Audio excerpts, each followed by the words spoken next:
2026లో జరగబోయే డీలిమిటేషన్ ఇప్పుడు పెద్ద వివాదాన్ని రేపుతుంది సౌత్ ఇండియాలో. సౌత్ ఇండియా రాష్ట్రాలు ఈ డీలిమిటేషన్ చేసిన తర్వాత తమ పార్లమెంటు స్థానాలు తగ్గిపోతాయని అనుమానం వ్యక్తం చేస్తున్నాయి. మరి నిజంగా అలా జరుగుతుందా? అసలు డీలిమిటేషన్ అంటే ఏంటి? ఫుల్ డీటెయిల్స్ ఈ వీడియోలో తెలుసుకుందాం. వీడియో గనుక నచ్చినట్టయితే లైక్ చేయండి, షేర్ చేయండి, సబ్స్క్రైబ్ అవ్వండి. డీలిమిటేషన్ అంటే రాష్ట్రాల మరియు కేంద్రపాలిత ప్రాంతాలలో ఉన్న లోక్సభ మరియు అసెంబ్లీ స్థానాలని జనాభా ప్రాతిపదికన నిర్ణయించే ప్రక్రియ. అంటే ఎంత జనాభా ఎక్కువ ఉంటే అన్ని పార్లమెంటు స్థానాలని అలాట్ చేస్తారు. రాజ్యాంగం ప్రకారం దేశంలో ఎప్పుడైతే జనాభా లెక్కలు జరుగుతాయో ఆ తర్వాత తప్పకుండా ఈ డీలిమిటేషన్ ప్రాసెస్ జరగాలి. 2026లో జనాభా లెక్కలు జరగబోతున్నాయి. దాంతో ఈ డీలిమిటేషన్ వచ్చే ఏడాది జరగబోతుంది. సాధారణంగా జనాభా లెక్కలు ప్రతి 10 సంవత్సరాలకు ఒకసారి జరుగుతాయి. 2021లో కోవిడ్ కారణంగా జనాభా లెక్కలు జరగలేదు. అందుకే అది 2026కి వాయిదా పడింది. అయితే ఈ ప్రాసెస్ని ఎవరు నిర్వహిస్తారు? ఇది పార్లమెంటు ద్వారా ఏర్పడిన డీలిమిటేషన్ కమిషన్ నిర్వహిస్తుంది. ఈ ప్రాసెస్ని నిర్వహించడానికి ప్రధాన కారణం ఏంటంటే జనాభా పెరిగే కొద్దీ నియోజకవర్గాల సంఖ్య కూడా పెరగాలనేది ఈ ప్రాసెస్ యొక్క ముఖ్య ఉద్దేశం. ముఖ్యంగా జనాభా సంఖ్యను బట్టి ప్రతి రాష్ట్రానికి లోక్సభ మరియు అసెంబ్లీ స్థానాలను కేటాయిస్తారు. 1951లో జరిగిన జనాభా లెక్కల ప్రకారం మన జనాభా 36.1 కోట్లుగా ఉండేది. దాంతో లోక్సభ స్థానాలు 494గా నిర్ణయించబడ్డాయి. 1961లో జనాభా 43.9 కోట్లకు చేరింది.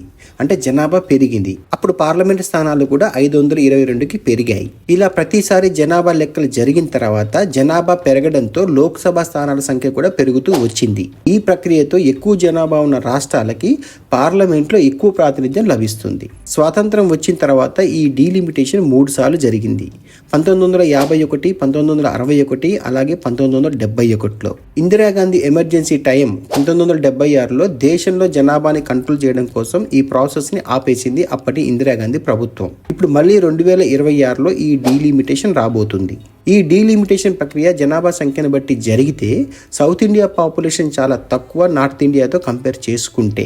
ఎందుకంటే వాస్తవానికి కుటుంబ నియంత్రణ లాంటి పథకాలని సౌత్ ఇండియాలో సక్సెస్ఫుల్ గా ఇంప్లిమెంట్ చేశారు. అందువల్ల ఇక్కడ జనాభా కంట్రోల్లో ఉంది. కానీ ఇదే పాలసీని నార్త్ ఇండియాలో సరిగా ఇంప్లిమెంట్ చేయకపోవడంతో అక్కడ జనాభా కంట్రోల్ తప్పి జనాభా విపరీతంగా పెరిగిపోయింది. మరీ ముఖ్యంగా ఉత్తరప్రదేశ్, బీహార్, మధ్యప్రదేశ్, రాజస్థాన్ వంటి రాష్ట్రాలలో జనాభా బాగా పెరిగింది.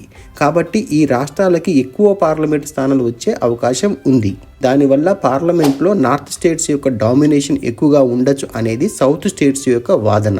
అందుకే రీసెంట్గా సౌత్ స్టేట్స్ సీఎంలు చంద్రబాబు నాయుడు అలాగే స్టాలిన్ ఆ రాష్ట్ర ప్రజలకి ఎక్కువ మంది పిల్లల్ని కనమని చెప్పేసి పిలుపునిచ్చారు. మీ ఇంట్లో ఎక్కువ మంది ఉంటేనే ప్రభుత్వ సహాయం కూడా ఎక్కువగా ఉంటుంది. ఇంత మునుపంతా కూడా ఏం చేశారంటే ఎక్కువ మంది ఉంటే తక్కువ సహాయం చేయాలని ఇవన్నీ కూడా లేనిపోని రిస్ట్రిక్షన్లు పెట్టేవారు. ఇప్పుడు అది కూడా మార్చేస్తున్నా. కానీ ప్రస్తుతానికి జనాభా ప్రాతిపదికన ఈ డీలిమిటేషన్ చేస్తారని కన్ఫామ్గా తెలియదు. ఇంకా అఫీషియల్గా కేంద్ర ప్రభుత్వం డిక్లేర్ చేయలేదు. కానీ సౌత్ ఇండియా రాష్ట్రాలకి ముఖ్యంగా తమిళనాడుకి ఒక డౌట్ ఉంది. ఈ డీలిమిటేషన్ ప్రక్రియ తప్పకుండా జనాభా ప్రాతిపదికనే చేస్తారా అని. సో అలా చేస్తే తమిళనాడులో సీట్స్ పెరగకపోగా తగ్గే అవకాశం ఉందని అనుమానం. అందుకే అన్ని రాష్ట్రాలు కలిసి కేంద్రం పైన యుద్ధం చేయాలని స్టాలిన్ సౌత్ ఇండియా రాష్ట్రాల సీఎంలకి పిలుపునిచ్చారు. Home minister Amit Shah already clarity ఇచ్చారు. సౌత్ ఇండియాలో ఏ ఒక్క రాష్ట్రం కూడా ఒక్క పార్లమెంట్ స్థానం కూడా కోల్పోదు అని. డీలిమిటేషన్ के बाद प्रोरेटा के हिसाब से दक्षिण के एक भी राज्य का एक भी सीट कम नहीं होगा. సో ఫైనల్గా చెప్పేది ఏంటంటే జనాభా లెక్కలు మరియు డీలిమిటేషన్ ప్రక్రియ వచ్చే ఏడాది జరగబోతున్నా ఈ ప్రాసెస్ ఎలా జరుగుతుంది అనే దాని మీద మాత్రం ఇంతవరకు క్లారిటీ లేదు.